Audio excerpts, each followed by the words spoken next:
Each patch of the World of Warcraft is accompanied by a unique event, whether it's the invasion of zombies or demons of the Burning Legion. Unfortunately, many players didn't find these epic moments. We will try to reconstruct the scenes of the past in detail, tell the beginners about the old times, and for the veterans to cause nostalgia. To begin with, I propose to go to distant 2006 and find out how the most global event ever happened in the history of World of Warcraft, opening the Gates of Ahn Qiraj. It all started with patch 1.9, in which developers presented as many as 2 full-fledged raids. The ruins of Ahn Qiraj counted for 20 people and the Temple of Ahn Qiraj for 40, for more experienced raiders.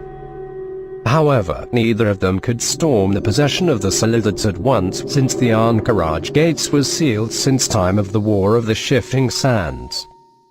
On the other side of the gate, a whole army of enraged beetles waited for the heroes. The threat was serious enough, so the Horde and the Alliance had to build their own army, which was necessary to contain somehow. Points of gathering of supplies appeared in Ironforge and Orgrimmar. Players of the whole server had to farm ore, herb, skin, create bandages and even cook food, and then handed over it all to a special NPC. The number of some resources reached 800,000, for example, so many linen bandages were required for the maintenance of the so-called army.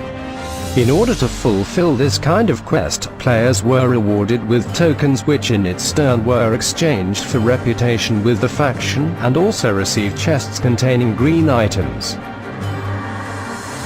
So during the week each server participated in the mass extraction of resources in order to quickly reach the subsequent phases and become the explorers of the Gate of Ahn Qiraj. And on realms not interested in the race, by the end of the first stage of the event, supplies were replenished automatically. At the end of the handover of all resources, the army of Kalimdor was preparing for a great war. However, the gates were still to be opened. As it turned out, there is a mighty artifact broken during the War of the Shifting Sands, the Scepter of Ahn Qiraj. I think it's not difficult to guess that the next step for the heroes was its assembly. The longest and most complex chain of quests in the history of Warcraft was waiting for the players. Only the best of the best were the first to achieve the objective. In addition, some tasks required items from defeated bosses of actual dungeons, so a great scepter was collected only to one person from the raid in order to save time. But let's get everything in order. In the Cinerarius Hold, the first quest was issued, the purpose of which was to search from the dragon Anachronos inhabiting near the Caverns of Time. After that, the same NPC issued a quest with the hinting title, Only One May Rise. It was a serious deal, because in the quest it was required to go to the Blackwing Lair and bring the head of the Broodlord Lashlayer. Successfully killing him followed the next quest, the Path of the Righteous. Here also the first difficulties began.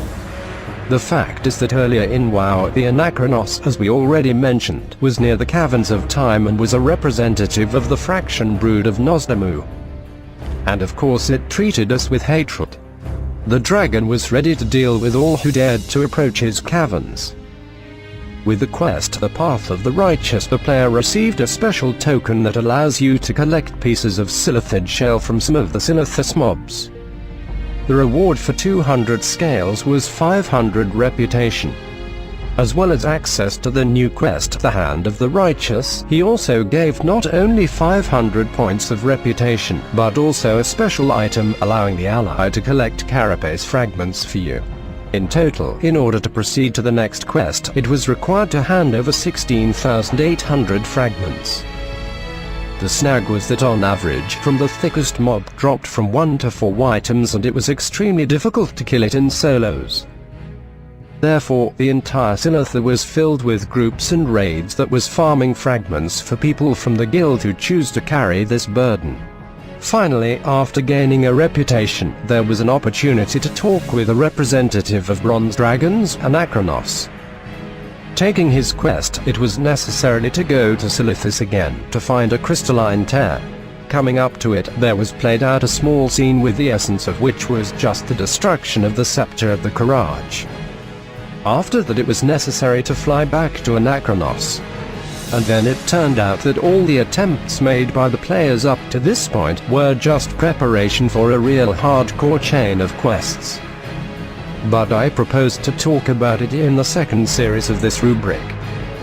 I can understand if you liked this format of the clips and not by your thumb up. As soon as we get 2,000 likes, we immediately begin shooting and editing the second part. In the meantime, I wish everyone good mood and good luck.